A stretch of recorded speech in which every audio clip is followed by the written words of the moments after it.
Assalamualaikum warahmatullahi wabarakatuh. Perkenalkan, saya Saidatul Karimah dari Program Studi Pendidikan Biologi STKIP PGRI Banjarmasin NPM 30617240112. Kali ini saya akan membahas pergiliran keturunan atau metagenesis Bryophyta, Spermatophyta, dan Pteridophyta.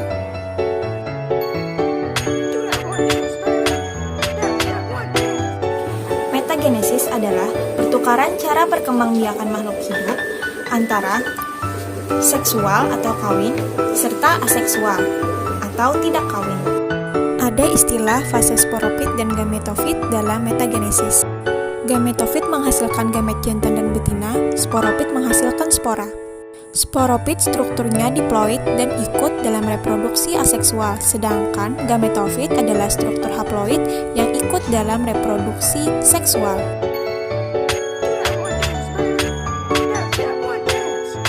Pertama adalah metagenesis tumbuhan paku. Ada dua fase utama dalam metagenesis tumbuhan paku, terutama pada tumbuhan paku homospora, yaitu ada fase gametofit yang bersifat haploid dan fase sporopit yang bersifat diploid. Tumbuhan paku dewasa akan membentuk sporangium. Sporangium ini bersifat diploid. Nah, kemudian dari sporangium ini akan menghasilkan spora. Spora ini bersifat haploid. Spora dihasilkan dari metode meiosis. Kemudian, spora-spora ini akan bergerminasi membentuk organ multiseluler yang disebut dengan protalium. Protalium inilah yang nantinya akan menghasilkan gamet pada tumbuhan paku pada fase gametofit. Selanjutnya, protalium ini akan menghasilkan antheridium dan archegonium. Archegonium akan menghasilkan sel telur, sedangkan antheridium akan menghasilkan spermatozoid. Lalu, sel telur dan spermatozoid tadi akan bertemu dan membentuk zigot yang bersifat diploid, yang mana inilah nantinya sebagai awal fase sporopit. Lalu, zigot tersebut kemudian akan tumbuh dewasa dan menjadi tumbuhan paku. Nah, fase ini akan berulang kembali. Nah, untuk lebih jelasnya bisa perhatikan video dan foto berikut ini. Untuk menjaga kelestarian spesiesnya, tumbuhan paku melakukan pergiliran keturunan yang dinamakan metagenesis. Metagenesis berawal dari spora matang yang keluar dari sporofit. Spora, didukung oleh kondisi lingkungan yang memadai, akan berkecambah menjadi protalium. Protalium adalah pembentuk antheridium dan archegonium. Dengan perantaraan air, maka spora yang dihasilkan antheridium dapat membuahi ovum yang dikeluarkan oleh archegonium. Tumbuhan ini menghasilkan zigot yang berkembang menjadi tumbuhan paku dewasa. Selanjutnya, tumbuhan paku akan memproduksi dan mematangkan spora, sehingga pada tahap ini tumbuhan paku disebut sporofit. Dalam sporofit, terdapat kumpulan sporangium yang disebut sorus. Pada kondisi lingkungan yang cocok, misalnya dengan air tinggi dan cuaca dingin, sorus akan pecah dan masing-masing sporangium yang ada di dalamnya mengeluarkan spora matang untuk kembali mengulang proses metagenesis seperti semula.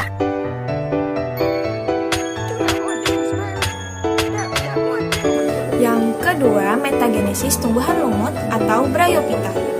Siklus metagenesis tumbuhan lumut mengalami dua fase pergiliran sekaligus, yaitu fase gametofit dan fase sporopit. Berikut ini adalah tahapan metagenesis dari tumbuhan lumut.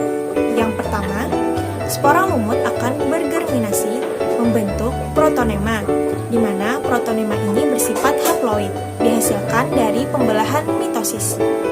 Protonema tadi akan berkembang menjadi tumbuhan lumut dewasa, yang mana akan menghasilkan organ seksual, yaitu ada archegonium dan ada antheridium. Nah, archegonium akan menghasilkan sel telur, sedangkan antheridium akan menghasilkan spermatozoid. Keduanya diperoleh dari hasil mitosis. Selanjutnya, spermatozoid akan bergerak menuju sel telur, sehingga terjadilah fertilisasi dan terbentuklah zigot. Zigot ini bersifat diploid.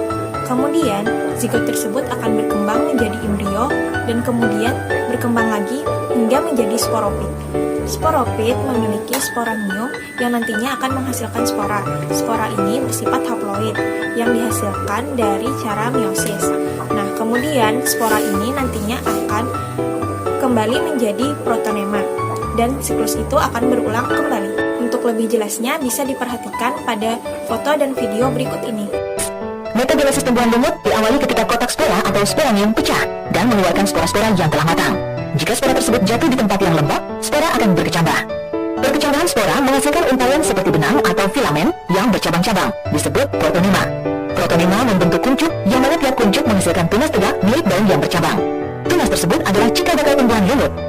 Antheridium yaitu organ kelamin jantan dan Archegonium yaitu organ kelamin betina akan muncul di ujung atas tunas. Selanjutnya, dari Archegonium keluarlah sel ovum, sedangkan dari Antheridium keluarlah sel sperma. Kedua organ tersebut dapat bersatu dan melebur dengan perantara air, kemudian terjadilah pembuahan yang hasilnya adalah sporogonium. Sporogonium adalah sel induk spora yang akan membelah secara meiosis untuk membentuk spora yang disimpan dalam sporanium. Jika kondisi lingkungan mendukung, maka sporanium pecah untuk melepaskan spora dan metagenesis pun kembali berulang.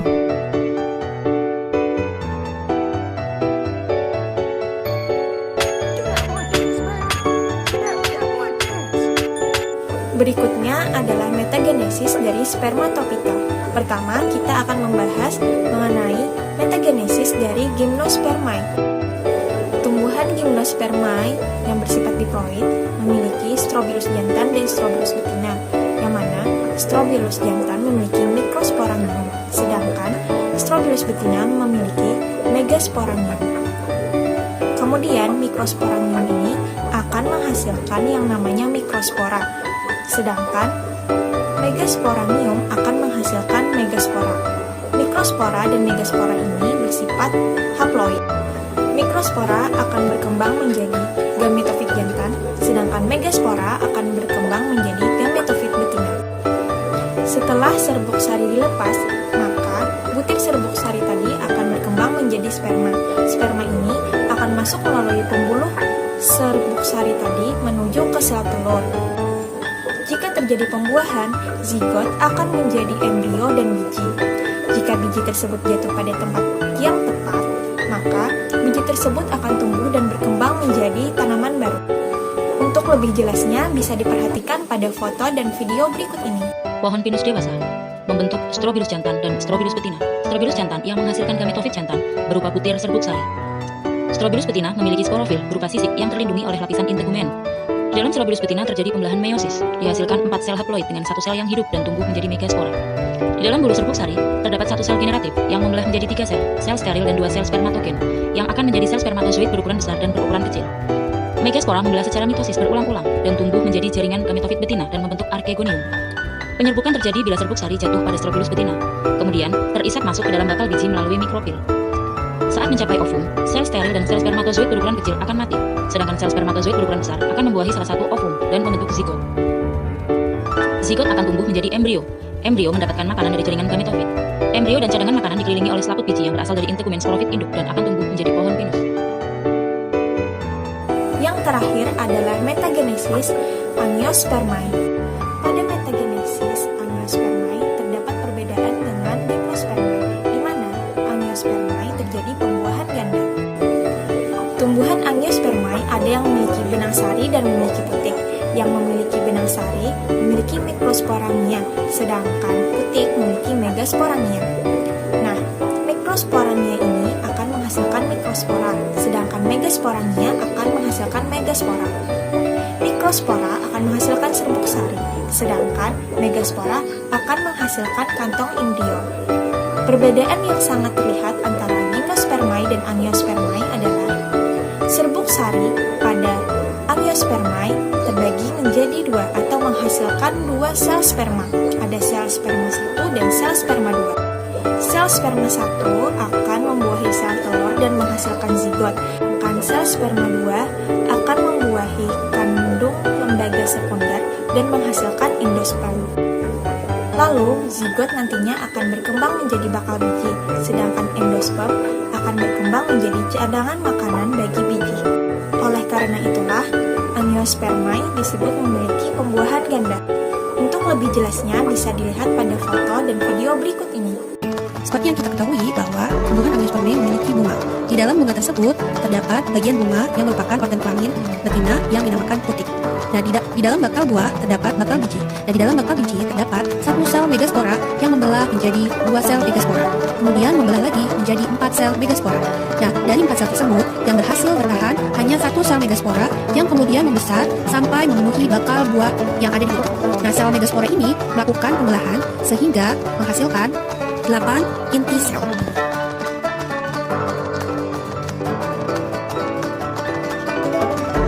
Inti sel yang sudah membelah akan bergerak ke kutub yang berlawanan 3 sel 3 sel 3 inti sel per inti sel, dan yang 2 inti sel akan berada di tengah-tengah. 3 inti sel yang berlawanan dengan lubang mikrofil itu akan membentuk inti sel antipoda. Sedangkan 3 inti sel yang dekat dengan mikrofil akan membentuk satu yang berwarna merah sel ovum, sedangkan yang dua adalah sel sinergit. Sedangkan yang di tengah yang 2 inti sel merupakan inti kandung lembaga sekunder. Kandung lembaga sekunder bisa kita sebut inti polar ya.